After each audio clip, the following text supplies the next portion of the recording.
3 பட்ஜெட்டுக்கு முன்னாடி நான் கொடுத்துருக்கேன் வாக்குறுதி.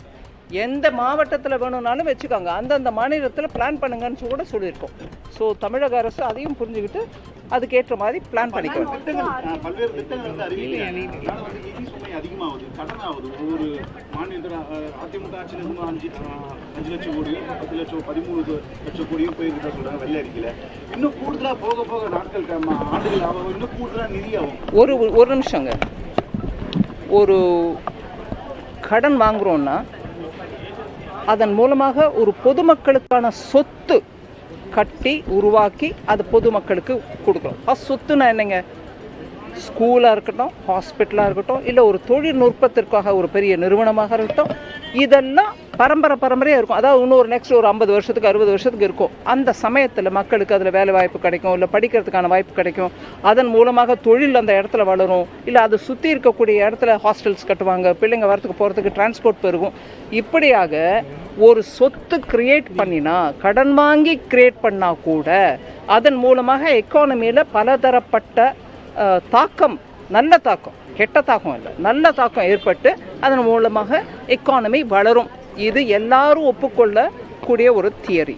அதனால் நான் கடன் வாங்கிட்டே போகிறோம். கடன் வாங்கி அதன் மூலமாக என்ன பண்ணுறோன்றது தான் விஷயம். நீங்கள் சொத்து உருவாக்குறீங்களா, அதன் மூலமாக கல்வி வருதா, அதன் மூலமாக தொழில் வருதா, அதன் மூலம் வேலை வாய்ப்பு பெருகுதா, அதை பண்ணுங்கள். அதனால தான் மோடி ஐயா பாருங்கள், ரோடை கட்டுங்க, போர்ட்டை கட்டுங்க, ஏர்போர்ட்டை கட்டுங்க, மக்கள் வரட்டும், இல்லை பெரிய பெரிய ஹாஸ்பிட்டல் கட்டுங்க அப்படின்னு பண்ணுறோம். சொத்து கேபிட்டல் எக்ஸ்பெண்டிச்சர்.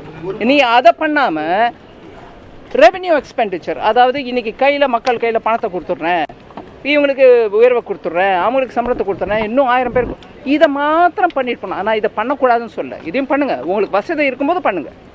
வசதி குறைச்சலாக இருக்கும்போது வாங்குற கடனை நல்ல சொத்து அமைப்பதற்கு செலவழிக்கணுங்கிறது தான் தத்துவம். கேட்டவங்களே கேட்காதீங்க. புதிய அரசு பதவியேற்றதுக்கு அப்புறம் பரந்தூர் விமான நிலையம் அது அந்த விஷயம் எனக்கு ஃபுல்லாக புரிஞ்சுக்கணுங்க. யார் என்ன கேட்குறாங்க, எது வேணாங்கிறாங்கன்றதை பார்த்துக்கணும். ஆனால் அமராவதியோட ஆந்திர பிரதேஷோட தலைநகர விஷயத்தில் நான் ஒன்று சொல்ல விரும்புகிறேன்.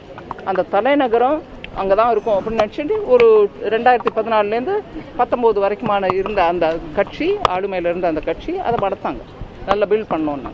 அதுக்கப்புறம் அந்த கட்சி இல்லைங்க, அங்கே தலைநகர் இருக்காது, நான் வேறு எங்கேயோ எடுத்துகிட்டு போகிறேன் அப்படின்னு சொன்னாங்க. இது 19 24 வரைக்கும். அதனால் நிலப்பாட்டில் வந்துருச்சு, அப்படியே அது நிலுவையில் வந்துருச்சு. அதுக்கப்புறம் 24 ஆரம்பித்து இப்போ திருப்பி இல்லைங்க, அங்கே தான் அமராவதியில் தான் எங்கள் கேபிட்டல்னாங்க.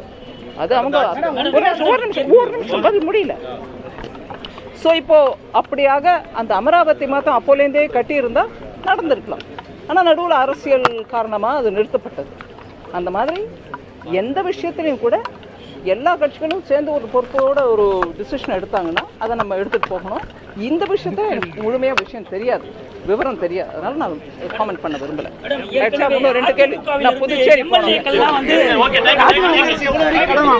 எத்தனை லட்சம் கோடி வாங்கலாம் மேடம்?